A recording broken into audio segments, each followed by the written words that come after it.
Chào mừng các bạn quay lại với phòng khám vui nhộn của bác sĩ bất đắc dĩ Tori và trợ lý đắc lực Tito.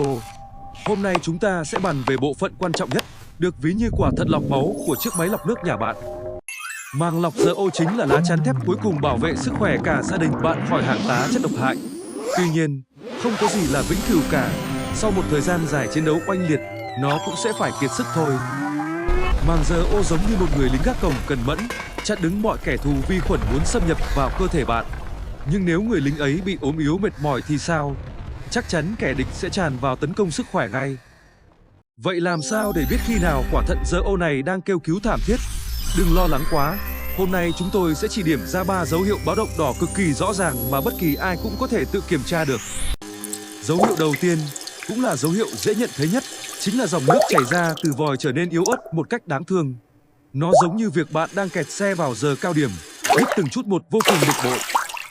Bình thường, khi mở vòi, nước sẽ tuôn ra xối xả, mạnh mẽ như thác đổ.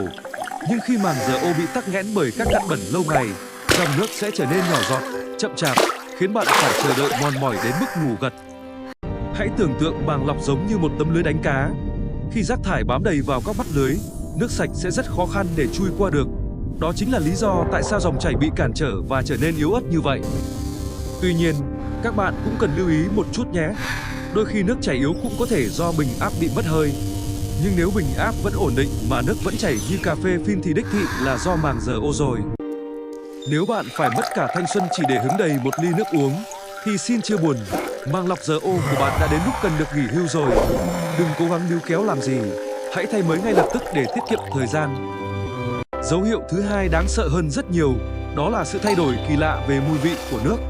Nước lọc chuẩn RO phải tinh khiết, ngọt nhẹ và không mùi. Nếu nước có vị lạ, đó là hồi chuông cảnh báo nguy hiểm cực lớn.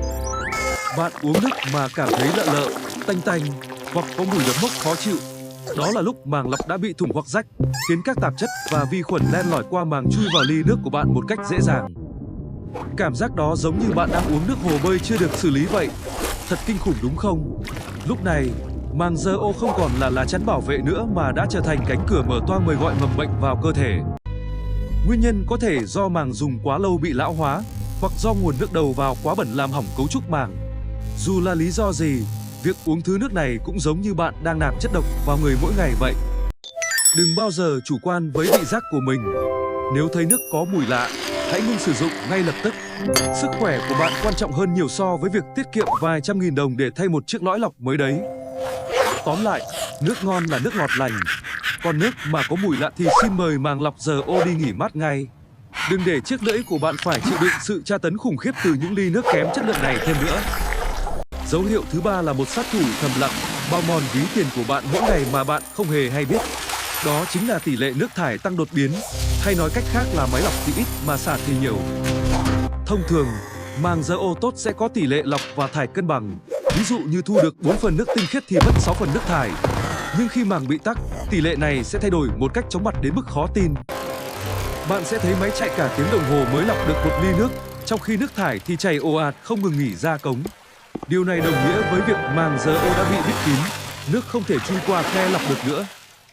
Tình trạng này kéo dài không chỉ làm lãng phí tài nguyên nước sạch quý giá mà còn khiến hóa đơn tiền nước cuối tháng của bạn tăng vọt. Máy bơm cũng phải hoạt động quá tải, dẫn đến nguy cơ cháy bơm rất cao và tốn kém. Để chắc chắn hơn, bạn có thể dùng bút đo chỉ số TDS. Nếu chỉ số TDS của nước sau lọc cao gần bằng nước đầu vào, thì chia buồn nhé, màng RO của bạn đã hoàn toàn vô dụng và trở thành vật trang trí trong máy rồi. Nước chảy yếu, vị lạ và nước thải nhiều.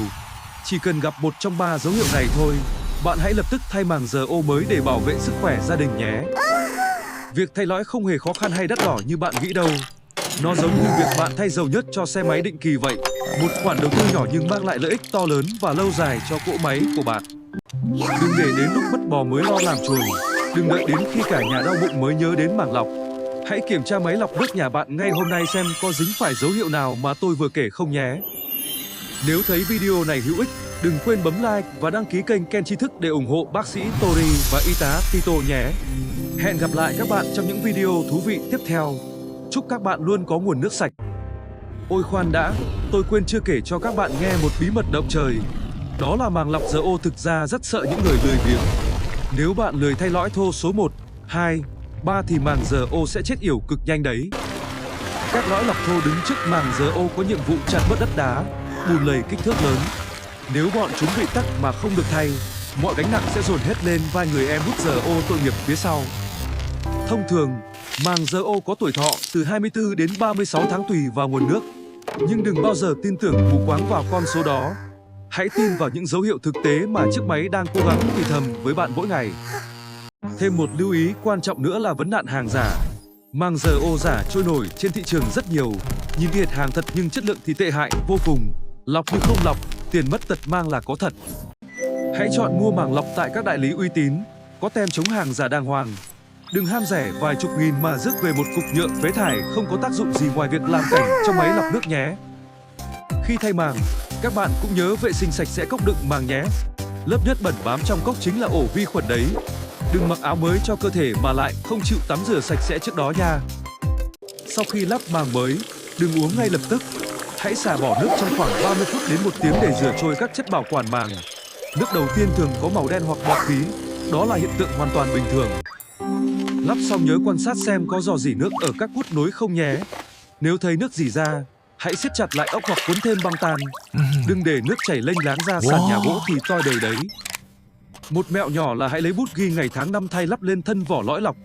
Trí nhớ của chúng ta thường hay phản chủ lắm, nên tốt nhất là hãy để những con số nói lên sự thật, tránh việc đoán già đoán non. Nước sạch chiếm 70% cơ thể bạn, nuôi dưỡng từng tế bào và giúp bộ não hoạt động trơn tru. Đầu tư cho máy lọc nước chính là khoản đầu tư siêu lợi nhuận nhất cho tương lai của chính bản thân mình. Nếu bạn có bất kỳ thắc mắc nào về máy lọc nước, đừng ngần ngại để lại bình luận bên dưới nhé. Bác sĩ Tori và trợ lý Tito sẽ cố gắng giải đáp nhanh nhất có thể, trừ khi chúng tôi đang bận đi uống trà sữa. À quên, cái lõi lọc cũ sau khi thay ra thì đừng vứt lung tung nhé. Hãy phân loại rác đúng quy định để bảo vệ môi trường. Chúng ta muốn uống nước sạch thì cũng phải giữ cho trái đất sạch sẽ chứ đúng không nào? Nước chảy yếu, vị lạ, nước thải nhiều. 3 thần chú này hãy khắc cốt ghi tâm. Đừng để chiếc máy lọc nước trở thành ổ bệnh trong nhà chỉ vì sự lơ là, chủ quan của chúng ta. Có lần Tori mải chơi game quên thay lõi, kết quả là uống nước xong chạy vào nhà vệ sinh suốt đêm. Đó là kỷ niệm đau thương mà Tori không bao giờ muốn lặp lại. Các bạn đừng dại dột mà đi vào vết xe đổ ấy nhé. Thay lõi đúng hạn còn giúp bảo vệ các bộ phận điện trong máy nữa đấy. Bơm, van áp cao, van áp thấp sẽ hoạt động bền bỉ hơn, không bị hỏng vặt. Tính ra là tiết kiệm được cả đống tiền sửa chữa về sau này. Nếu bạn không tự tin vào tay nghề của mình, hãy gọi thợ chuyên nghiệp nhé.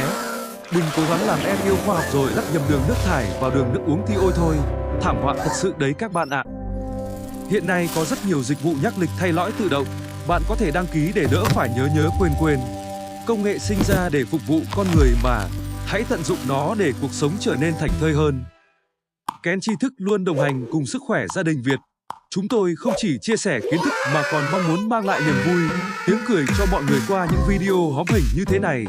Hãy cười nhiều lên nhé. Video đến đây là dài rồi. Bác sĩ Tori phải đi kiểm tra sức khỏe cho chiếc máy lọc nước của chính mình đây. Nó đang kêu gào ầm ĩ trong bếp nãy giờ mà tôi cứ mải mê chém gió với các bạn đấy. Cảm ơn các bạn đã kiên nhẫn xem đến giây phút này. Sự ủng hộ của các bạn là động lực to lớn để ekip sản xuất ra thêm nhiều video chất lượng hơn nữa. Yêu thương các bạn rất nhiều, ngàn trái tim gửi đến bạn. Đừng quên đăng ký kênh Kén Tri Thức để cập nhật thêm nhiều mẹo vặt công nghệ thú vị nhé. Giờ thì Tori và Tito xin chào tạm biệt và hẹn gặp lại các bạn trong những video bổ ích tiếp theo. Hãy sống khỏe mạnh.